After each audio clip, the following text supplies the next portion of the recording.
बाप बेटे का खूंखार कॉम्बिनेशन आपने इससे पहले आज तक कभी नहीं देखा होगा। तो हेलो फ्रेंड, फिल्म नशा में आपका स्वागत है और आज हम रिव्यू करेंगे यस की मस्ट अवेटेड फिल्म टॉक्सिक का। चलिए फटाफट पहले इसकी स्टोरी के बारे में बात कर लेते हैं। देश की आजादी के बाद यानी 1965 में की कहानी इस फिल्म के अंदर दिखाई गई है, जिसमें गोवा के अंदर जो गैंगस्टर होते हैं उसके अंदर ये फिल्म की स्टोरी सेट है, जिसमें power, jealousy, love, loyalty, violence के इर्द गिर्द के बीचों बीच फंसे हुए एक ऐसे गैंगस्टर की कहानी है जिसका रोल प्ले किया है यस ने, जिसका नाम राया होता है। बस कहानी के बारे में हम ज्यादा कुछ यहाँ पे डिस्कस नहीं कर सकते, बस संक्षेप में ही इस फिल्म की इतनी कहानी है जिसके बीच में काफी कुछ दिखाया गया है। वो यदि आप फिल्म देखोगे तो आपको पता चल जाएगा। चलिए फटाफट इसके स्क्रीन प्ले के बारे में भी बात कर लेते हैं। इसका स्क्रीन प्ले काफी फास्ट पेस है और आपको सोचने का तक का मौका नहीं देगा कि अगला सीन क्या होने वाला है।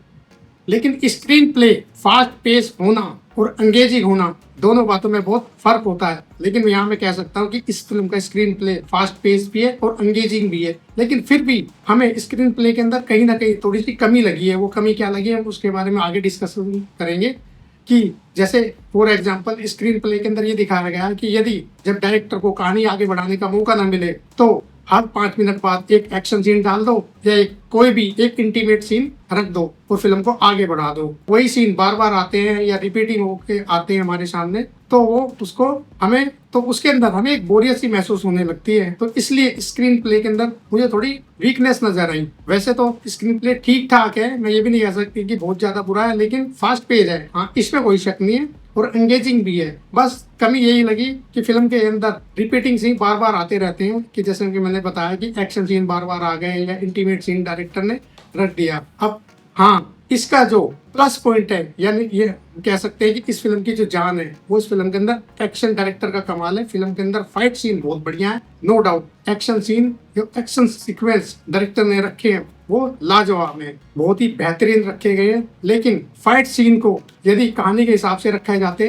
तो उनका देखने का मजा 4 गुना हो जाता।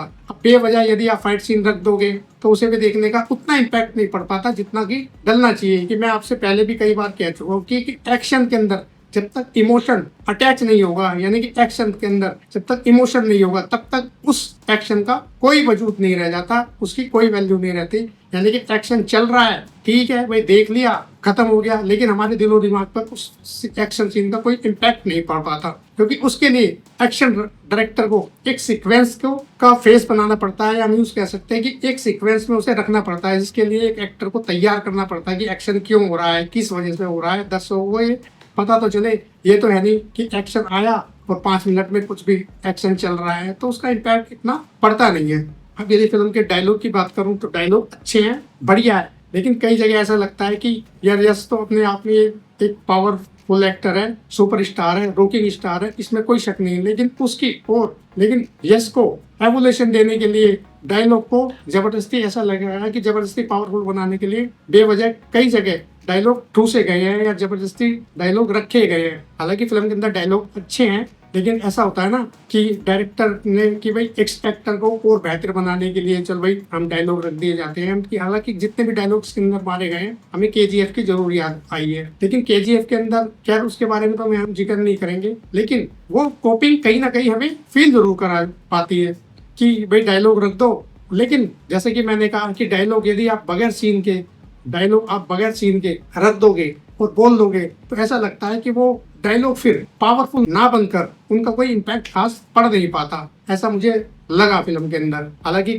फिल्म के अंदर कई डायलॉग अच्छे हैं, यहाँ मैं आपको बता नहीं सकता है, क्योंकि यदि बोलूंगा तो आपका मजा किरकिरा हो जाएगा। जिन लोगों ने फिल्म देख ली उनके लिए तो चलो कोई बात नहीं, लेकिन जिन दर्शकों ने फिल्म नहीं देखी उनके लिए शायद इस फिल्म का उतना मजा नहीं रह पाएगा। हालांकि मुझे भी कोई डायलॉग इतने अच्छे खासे ज्यादा याद नहीं है, लेकिन जो कुछ डायलॉग हैं वो बेहतर है, अच्छे हैं, बढ़िया है। लेकिन कई डायलॉग ऐसे हैं जो ऐसा लगता है कि फोर्सफुल्ली उनको रख दिया गया है। अब यदि मैं एक्टर की परफॉर्मेंस की बात करूं तो यश के बारे में तो सबसे बाद में बात करेंगे। इसके अंदर 4-5 हीरोइन हम अच्छी तरह जानते हैं, जैसे नयनतारा जो यश की बहन बनी है इस फिल्म के अंदर, जिसका नाम गंगा है। नयनतारा ने जो रोल प्ले किया है वो एक एवरेज ही लगा मुझे उसका रोल ऐसा कोई खास तो मुझे लगा नहीं, और कहीं उसके रोल में थोड़ी मुझे बनावटीपन भी लगा। ऐसा लगा कि थोड़ी सी ओवर एक्टिंग हो रही है। उसे जो डायलॉग दिए गए हैं फिल्म के अंदर, जो नयनतारा ने डायलॉग बोले हैं, वो भी ऐसा लगा कि फेस पर कोई खास इंप्रेशन उसका आ नहीं पाया। ऐसा मुझे लगा, हो सकता है आपको ना लगे। और नयनतारा का ज्यादा लंबा चौड़ा रोल तो है नहीं, लेकिन जितना भी स्क्रीन टाइमिंग उसे मिला है उन्होंने बेहतर रोल निभाने की कोशिश की है। अब कियारा आडवाणी है जो यश का, कियारा आडवाणी ने यश के लवर का रोल प्ले किया है, यानी कि यश उससे प्यार करता था। कियारा आडवाणी का भी रोल को मैं इतना कह सकता हूँ कि ना तो बहुत ही खास है या बहुत अपीयरिंग है और ना ही डिसअपॉइंटिंग है, मतलब मिला जुला रोल है उसका, ठीक ठाक है, बढ़िया है। और हुमा कुरैशी है, हुमा कुरैशी का क्या रोल है मेरी समझ से तो बाहर है। वो भी एक गैंगस्टर बनी है, लेकिन फिल्म के थिएटर से आप जैसे ही बाहर निकलोगे उसका कोई सीन या कोई डायलॉग आपको याद रहे, ऐसा मुझे नहीं लगता। मुझे तो उसकी बिल्कुल भी छाप कहीं भी दिलो दिमाग पे पड़ी नहीं और ना मुझे याद रही। तो रुक्मणी बसंत है, उनका रोल भी छोटा सा ही है, लेकिन उन्होंने ये फिल्म क्यों साइन की मेरी समझ से तो परे, शायद बड़ा बैनर है, शायद इस वजह से उन्होंने इस फिल्म को साइन कर लिया होगा। क्योंकि मैंने उनकी एक दो पिक्चरें देखी हैं, उनमें उनका बहुत बेहतरीन रोल है और बहुत बड़ी एक्ट्रेस भी है। कंतारा के अंदर भी उनका रोल कितना अच्छा था, खैर वो तो एक अलग बात है। और तारा सुतारिया है, वो यश की वाइफ बनी है, उसका भी रोल ठीक है, बढ़िया है, ज्यादा तो मैं कुछ कह नहीं सकता। अब हम बात करेंगे यश की। यश यानी कि मैं यश को के लिए सिर्फ इतना कहना चाहता हूँ कि उन्होंने अपने आप को इतना अपग्रेड किया है, इतना अपग्रेड किया है कि जिसकी मेरे पास कहने के लिए शब्द नहीं है। या मैं यूं भी कह सकता कि उन्होंने इस फिल्म में अपनी पूरी जान फूंक दी है। और जो सबसे फिल्म का पॉजिटिव हम लाइन कह दें, सीन कह दें, एवोल्यूशन कह दें या कुछ भी कह दें, जो सबसे पॉजिटिव यदि किसी सब कुछ मिला जुला के एक शब्द बनता है ना, उसका नाम है रॉकिंग स्टार यश। यानी कि कहने का मतलब ये है कि यश ने इस फिल्म में किसी भी सीन के अंदर कोई कमी नहीं छोड़ी, अपनी पूरी शिद्दत से इस फिल्म के अंदर काम किया है। साफ नजर आता है कि हाँ उन्होंने वाकई काफी मेहनत करी है। और अब हम बात कर रहे हैं यदि क्लाइमेक्स की, तो क्लाइमेक्स आप यदि देख लोगे तो आपके दिमाग की बत्ती गुल हो जाएगी। क्लाइमेक्स इतना खतरनाक है कि इतना खतरनाक है कि मैं आपको बता नहीं सकता। कि कह सकता हूँ कि इस फिल्म की जो असली जान है वो इस फिल्म का सिर्फ क्लाइमेक्स ही है। कि क्लाइमेक्स के बारे में क्या बताऊं, मैं ज्यादा खुल के यहाँ पर बता नहीं सकता, लेकिन आप देखोगे ना तो आपको मजा आ जाएगा। यदि आप क्लाइमेक्स के अंदर लॉजिक ढूंढोगे तो हो सकता है आपको क्लाइमेक्स देखने का बिल्कुल भी मजा ना आए या फिल्म देखने का बिल्कुल भी मजा ना आए। लेकिन यदि आप लॉजिक को साइड में रख दोगे तो फिल्म को एक फिल्म के नजरिए से देखोगे, यानी कि फिल्म की दृष्टि से देखोगे, तो आपको देखने का बड़ा मजा आएगा। हो सकता है आपकी आंखों से, या मैं कह सकता हूँ कि थोड़े आप इमोशनल भी हो जाओगे। ये भी है इस फिल्म के क्लाइमेक्स के अंदर। ओवरऑल कुल मिलाकर फिल्म कई हिस्सों में बटी हुई मैं से कह सकता हूँ, लेकिन कमी बस मुझे सिर्फ ये लगी। आप सोचोगे कि यार फिल्म की कमी कमी बताया जा रहा है, कि मैं ये भी बोल रहा हूँ फिर भी कमी है, इसका प्लस पॉइंट भी है। बिल्कुल हाँ, प्लस पॉइंट है इसकी फिल्म की सिनेमाटोग्राफी लाजवाब है। सुना है कि इस फिल्म के अंदर 500 करोड़ रुपए लगे हैं, तो हाँ वाकई वो दिखते हैं कि फिल्म में 500 करोड़ रुपए लगे होंगे। लोकेशन बहुत खूबसूरत है और इस फिल्म के अंदर जो सर्कस दिखा है उसे देखने में मुझे मजा आया, आनंद आया। क्योंकि काफी दिनों बाद मैंने किसी फिल्म के अंदर सर्कस को देखा है, तो वो देखने के अंदर भी मजा आया। फाइट सीन बहुत बढ़िया है, फाइट सीक्वेंस बहुत बढ़िया है, मजा आया। एक्शन डायरेक्टर ने एक्शन दिखाने में कोई कमी नहीं छोड़ी। अपने जो एलिवेशन वो दिखाना चाहता था या जो क्रिएटिविटी दिखाना चाहता था उसके अंदर दिखाने की कोशिश की है। सबसे बेहतर इसके अंदर एक एक्शन सीन है, जो सर्कस के अंदर फाइट सीन होता है, वो बढ़िया है, वो मुझे अच्छा लगा। और एक लड़कियों के साथ एक फाइट सीन है, वो भी बेस्ट था, वो भी देखने में मजा आया। वो लास्ट में क्लाइमेक्स तो लाजवाब है ही, उसके बारे में क्या जिक्र करना।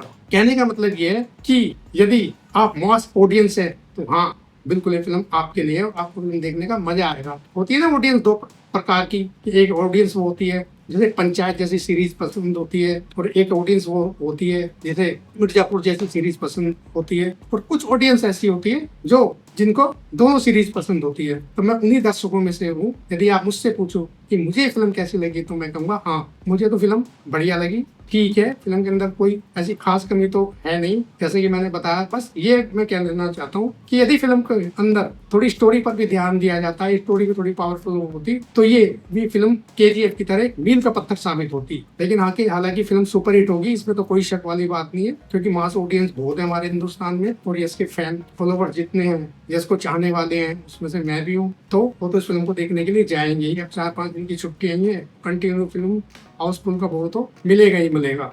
तो बस ओवरऑल फिल्म बढ़िया है, ऐसा नहीं है कि फिल्म के अंदर काफी कमी है, लेकिन जिन्हें एक्शन देखने में मजा आएगा और स्टोरी के साथ एक्शन देखने का मजा आएगा, तो दोनों बातों में थोड़ा सा फर्क है। एक्शन जिन्हें मतलब है कि हाँ भाई मैं तो सिर्फ एक्शन ही देखना है, फिल्म की कहानी से कोई लेना देना नहीं है, हमें ग्रिपिंग से कोई मतलब नहीं है, तो उनको शायद फिल्म में थोड़ी सी कमी लग सकती है। बाकी जिन्हें एक्शन ही देखना है उनके लिए तो फिल्म ये एक सरप्राइज पैकेज में इस फिल्म को कह सकता हूँ। हालांकि जब मैं आज गया तो मैंने जो शो देखा था उसके अंदर काफी पब्लिक आई हुई थी और तालियां भी लोग बजा रहे थे। शायद फिल्म देखने का मजा आ रहा है। तो वह ओवरऑल फिल्म बढ़िया है, ठीक है। ऐसा नहीं है कि फिल्म में अंदर कोई ज्यादा कुछ कमियां हो। फिल्म आपको एक बार तो इंटरटेन करेगी, लेकिन एक हो जाता है ना किसी चीज का जरूरत से ज्यादा बढ़ जाना, जरूरत से ज्यादा एक्शन, जरूरत से ज्यादा ब्रूटैलिटी दिखाना, खून खराब है। एक लिमिट होती है ना किसी चीज की, बस ये फिल्म थोड़ी सी लिमिट क्रॉस कर गई, इसलिए मुझे थोड़ी सी डिप लगी। बाकी फिल्म का फर्स्ट हाफ अच्छा है, बढ़िया है, और इंटरवल पोर्शन भी बढ़िया है। फिल्म देखने में मजा तो आया, वैसे ऐसी कोई बात नहीं है। बस यही मुझे थोड़ी बहुत कमियां लगी कि स्क्रीन प्ले यदि थोड़ी सी स्टोरी को और बेहतर बनाने की कोशिश की डायरेक्टर ने की जाती तो फिल्म अच्छी होती। अब यदि मैं डायरेक्शन, जहाँ की बात होगी तो डायरेक्शन के बारे में बात कर लेते हैं। इसकी जो डायरेक्टर है, लेडी डायरेक्टर है गीतू मोहनदास। बस उन्हें देख के या फिल्म देखकर मुझे ऐसा लगा या ऐसा प्रतीत हुआ कि उन्होंने फिल्म को ग्रैंड लेवल पे बनाने की कोशिश अपनी तरफ से काफी कोशिश की है। क्या हम यूं कह सकते हैं कि फिल्म को ऊंचाइयों तक ले जाने के लिए उन्होंने अपनी पूरी ताकत इस फिल्म के अंदर झोंक दी, लेकिन फिल्म को बड़ा बनाने के चक्कर में वो फिल्म को बेटर बनाने से थोड़ी सी चूक गए। बस यही पर डायरेक्टर थोड़ी सी मात खा गई कि यदि वो बड़ा बनाने के चक्कर में फिल्म को बेटर बनाने पर भी ध्यान दिया जाता है या थोड़ा सा उनका नजरिया इस तरफ भी होता तो शायद फिल्म और भी कुछ, इस फिल्म का रूप कुछ और ही होता। हालांकि मैंने यूट्यूब वीडियो में कईयों के रिव्यू एक दो के सुने हैं, उस फिल्म को मैं काफी नेगेटिव बता रहे हैं कि फिल्म में ये कमी है, वो कमी है। ठीक है, जैसे कि मैंने बताया, मैंने भी फिल्म के अंदर कमी बताई है, लेकिन इतनी भी ज्यादा फिल्म के अंदर कमी नहीं है। फिल्म इंटरटेनिंग तो है, इसमें कोई शक नहीं है। गाना है जैसे इसका तबाही तबाही, वो भी गाना अच्छा है। एक ही गाना है वैसे तो ठीक ठाक, वही पॉपुलर गाना है, लेकिन वो भी गाना मुझे लगा थोड़ा ट्रिम कर दिया गया है, क्योंकि मुझे जैसे गाना ट्रेलर के अंदर हमने देखा था या इससे पहले जो दिखाया गया था उतना शायद उतना है नहीं। बस ज्यादा मैं इस फिल्म के बारे में कुछ कह नहीं सकता। आप कहोगे कि यार फिल्म के अंदर कमी बता रहा है, ज्यादा ही कमी बता रहा है या थोड़ी सी अच्छाई बताई है, तो ऐसा कुछ नहीं है। सबका अपना नजरिया होता है फिल्म देखने का। हो सकता है आपका नजरिया कुछ और हो, लेकिन यदि मैं आपको बता ही चुका हूँ कि जो मुझे कमी लगी वो मैंने, जैसा मुझे लगा मैंने आपको बताया। तो फिल्म को अच्छा, मैं ग्रैंड तो नहीं कह सकता, एक परफेक्ट फिल्म तो नहीं कह सकता, लेकिन हाँ फिल्म जो, बस इतना कह सकता हूँ कि यदि आप यश को फिल्म देखने से पहले ये सोच कर जाएं कि हमें यश का एक गैंगस्टर का अवतार देखना है, तो बिल्कुल हाँ, आपके लिए फिल्म ये एक सरप्राइज पैकेज है, इसमें कोई शक नहीं। लेकिन अभी आप ये सोच के जाओ कि हमें स्टोरी पावरफुल मिले और स्क्रीन प्ले टाइट मिले, या कहानी ये जो भी, या कैरेक्टर डेवलपमेंट या कैरेक्टर के अंदर जो कनेक्शन है वो हमें बांधे रखे, तो यहाँ पर थोड़ी आपको निराशा हो सकती है।